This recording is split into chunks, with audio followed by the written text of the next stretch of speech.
So this video is just really my thoughts, my personal thoughts, may not be yours, and sort of response to sometimes the questions we get with what I do with forex. So this video could be titled, is it better to trade from a naked chart or use indicators? Or it could be called, why do I use indicators? So here, let me share screen. Okay, so can I trade off a naked chart? Yes, I can trade off a naked chart.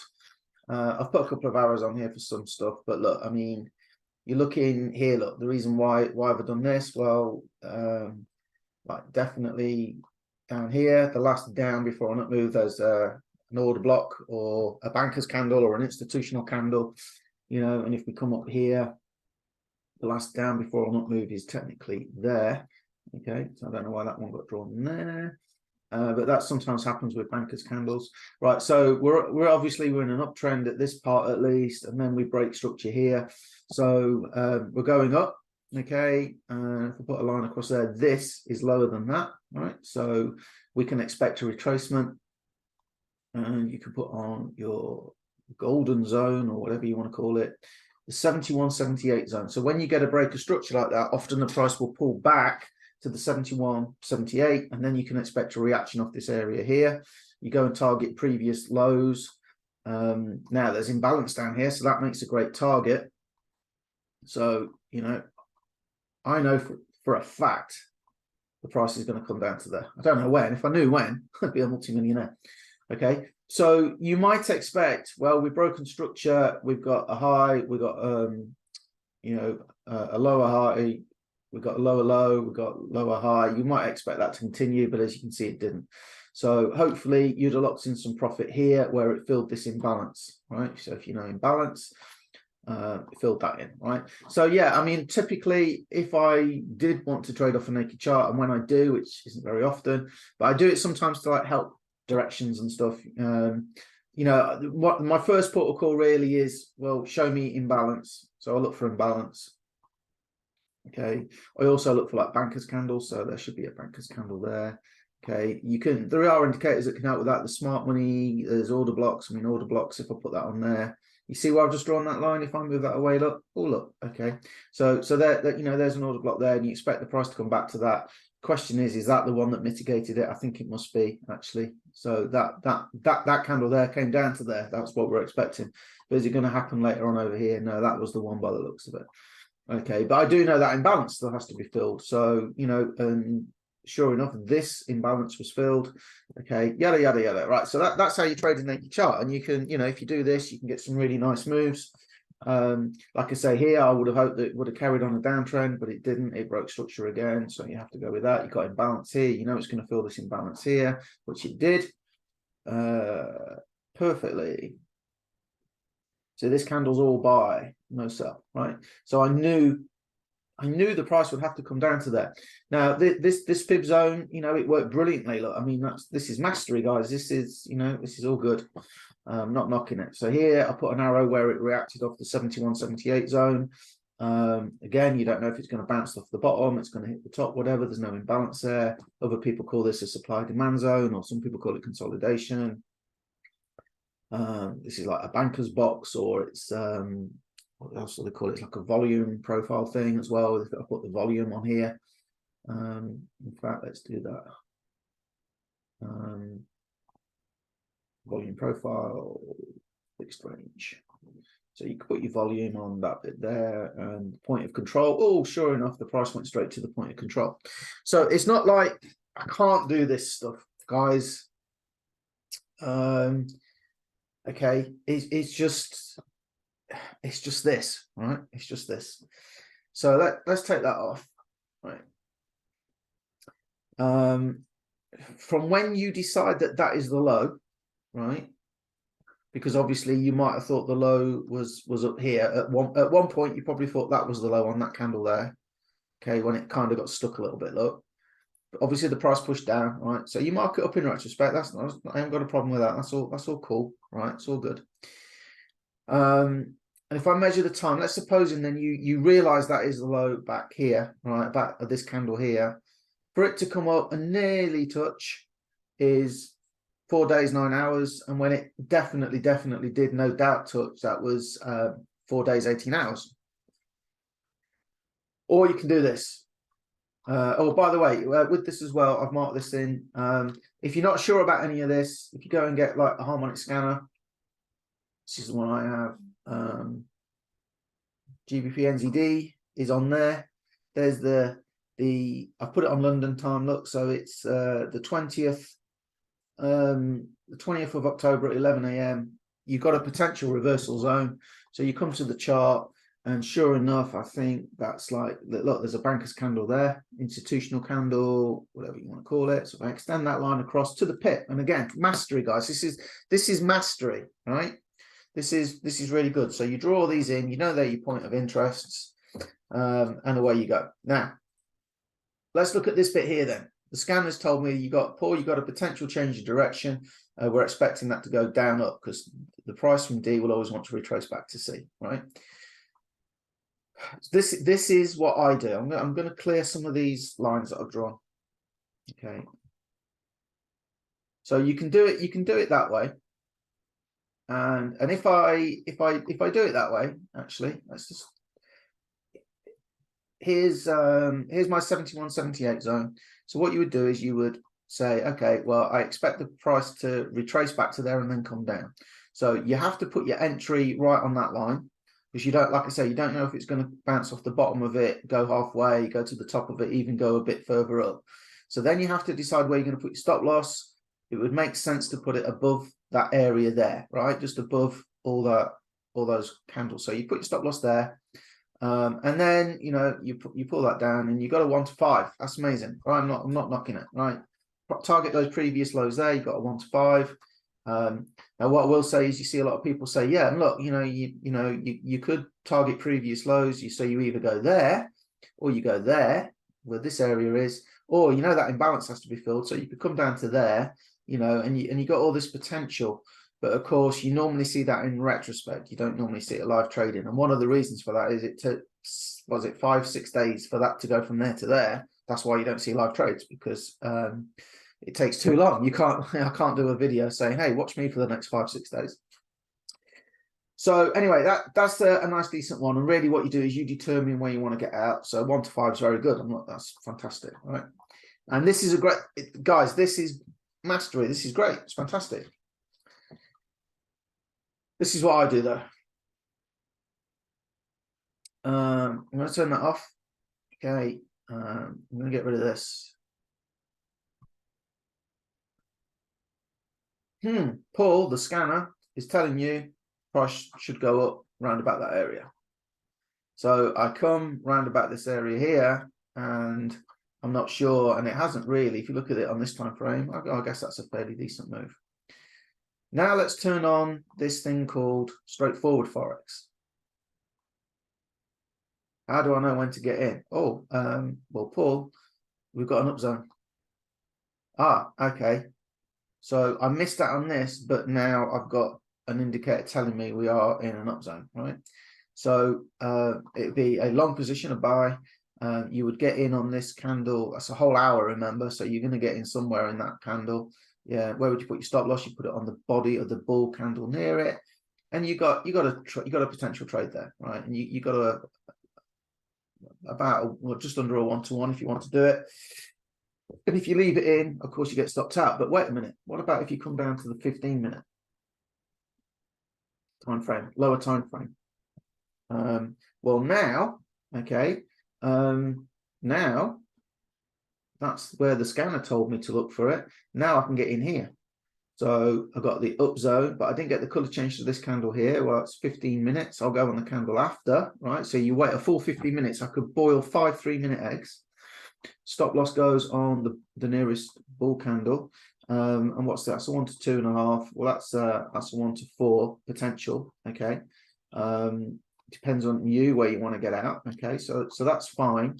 But to do that, and by the way, I'm not saying any of us took these trades, just to be clear, because I'm not allowed to share results with you. So we didn't take it. None of us took any of these, right, in our group. So there's a potential there. And rather than you're waiting sort of the 5 days, whatever it was, for it to go up, that happened. That happened in 45 minutes, let's call it. I'm going on the candle after, right? Half an hour to 45 minutes, right? Now, of course, yes, you have to wait for the alarm, but if you don't like waiting even that amount of time for the alarms, well, guess what? If you come down to the 5 minute, well, it's a lower time frame, and here we're told that we're probably going to get something change around about here from down to up. So that's the actual time of the alert. As you can see, it pushed down more. And this is on the 5 minute now. So on the 5 minute, you get the up zone. This is the color change candle. I'll get in on the one after, kind of worst case, right? But when you get in, you look left, and where's the nearest bullish candle? Well, it's that one there. So actually, the stop loss is about right. Look, so that's that. That goes there.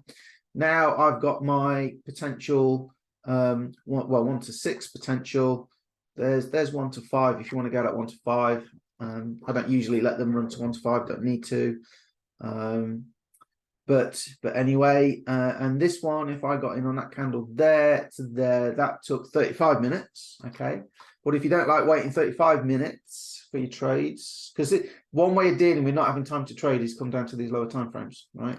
Now, I'm not even, I suppose I should, for continuity, look for that area. For continuity, I should look for that area, right? So I will. So here now you get an up zone, but you don't get the color change to there, right? And you probably lose this one. We wouldn't recommend going down really, straight on, but I'm going to do it. I'm going to say, let's suppose you get in there. Where's your next bull candle? It is there. That's an 8 pip stop loss, 9 pip stop loss. That's fine. Okay, you get stopped out because the price came below there. Okay. So what do? Well, you are still expecting the reversal, aren't you? So you've got 2 choices. You could either put your stop loss lower if you're a bit more seasoned, but if not, basically what you do is you wait for the next bullish candle, which is here, and you've got the color change again here on this bit here called the wave. So maybe you wait for this. Okay, you see the bullish candle, so you're getting on there. Okay, and I would put guys, you put your stop loss. The 2 options for your stop loss are the bull candle. That gives me a 35 pip stop loss. With this strategy, I know that is way out. And when you get that, what you do is then you just go to where the color change happened, right? Because obviously things are pushing up. Okay. And now I've got a potential 1 to 9, let's call it. Let's go there. You get out maybe even there. Look, you get out when you start getting that down zone alert. So you get out somewhere around about here, wouldn't you? 1 to 7. So that wick took us through that. Look, so if you did that and you got in on that candle there to there, now in 50 minutes you got a 1 to 7 risk to reward to risk, 7 to 1 reward. Okay. For everyone that you would risk would work out like that. Now, something I've kind of hit upon, if I go to the 15-minute time frame, right? So how many times have I looked at imbalance? How many, I've not done any of that, right? So if you look, let's pick one. Let's not even pick that good one. Let's pick this one. All right, it was a bit higgledy-piggledy. What time of day is that? In the evening UK. So let's actually maybe look at these. Was it NZD? So this is when they're more, these pairs are more traded. So let's sorry, I've got to go with when they're traded a bit more. Let's go over here. So that's 7. Yeah, this one. Well, that's still the scanner one. Let's go back. Here's my point. Look, so here you go. Let's just pick this one. So you get these when you go to the high time frames, you get the smoother moves. So let's look at this one here. Let's draw a line, vertical line there. Where did it change? There and here. There, right. So you get your up zone, but you can't do anything until this wave, we call it, changes color. So now if we drop down to the 2-minute time frame, I'll find those lines. Here we go. you can get in on the lower time frame entry, but use as your exit strategy, you could use that higher time frame. Okay. So look, actually we've got the same up zone on the 2 minute here, lower time frame. And we have ways, by the way, you don't have to sit with your trades anymore. We've dealt with that. If you want to know more, you'll have to look on our website or send me a message, or whoever sent you this, send them a message, right? But basically we get the up zone. We already have the color change. So I'm going to say you're getting on the candle after. Where do you put your stop loss? Well, you could actually put it, where are we? Okay, you got two options again, haven't you? Right. So we've already got the color change. You could get straight in, right? And you put it on the color change, but that's only 2.8 pips. So you go to the one after. Okay, so you could do that. But here's a potential, 7. But if you stay in and you got a potential up to there, another 1 to 12, right? Depending on where you put your stop loss. Now you might put your stop loss, if you follow one of our rules, you could look for the last bullish candle, so you could do that. But again, it's a 23 pip stop loss, guys. It's big for this strategy, but even if you leave that there, you've got a potential 1 to 6. Okay, in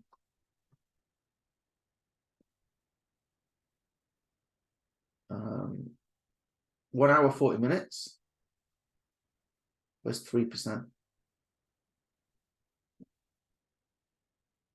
Again, this is how you work out. This is an educational video on how you look at a naked chart, or how you do this. You do whatever you prefer. Okay. But I can often now, I can set that up and walk away, be done in 26 minutes. And I have a video of me trading in 26 minutes. That's funny enough, it's the same time. But look, even if you go, okay, well, I'm only going to take the ups. There's another one position. You get an up zone. Okay, on this candle here, you might lose that one, so you'd be down 1. But on here, you get the up zone, getting on the candle after. You got the color change. Okay, getting on the candle after. You put your stop loss there, and you got a nice potential 1 to 3 again. Potential. Okay, up to you where you go out. So that's it, guys. That's why. Okay, again, let's turn that off. Yes, I can look at I mean, even without the institutional stuff, you're in a down, like here, look, you're in a downtrend, aren't you? You can see you're in a downtrend. Price is going down. Okay, so wait for the price to pull back, just get in for a sell. Wait for the price to pull back, get in for a sell. You could do that, but I like to be a bit more scientific about it. But out of the science comes stuff like this. And then, trade away. Anyway, so yes, I can trade off a naked chart. I don't do enough trading on a naked chart because I just find this a lot easier and faster. And some people say, oh, and it's usually people that are naked chart traders that will say, oh yeah, but you should learn the proper way. Well, we do teach you the proper way as well. It's just that I can wash dishes, but I use a dishwasher. I can walk into town, or I can take the car. I gave up my horse and cart. If I want a hole, my dad used to have one of those manual drills. Yeah, but we used an electric drill, right? Because it's a lot faster, it's a lot easier, right? And that's why I use these indicators. That's why I like to do this. And I usually just get my trading done very fast using these tools. So anyway, hope you enjoyed. Hope I didn't go on too long. See you on the next video.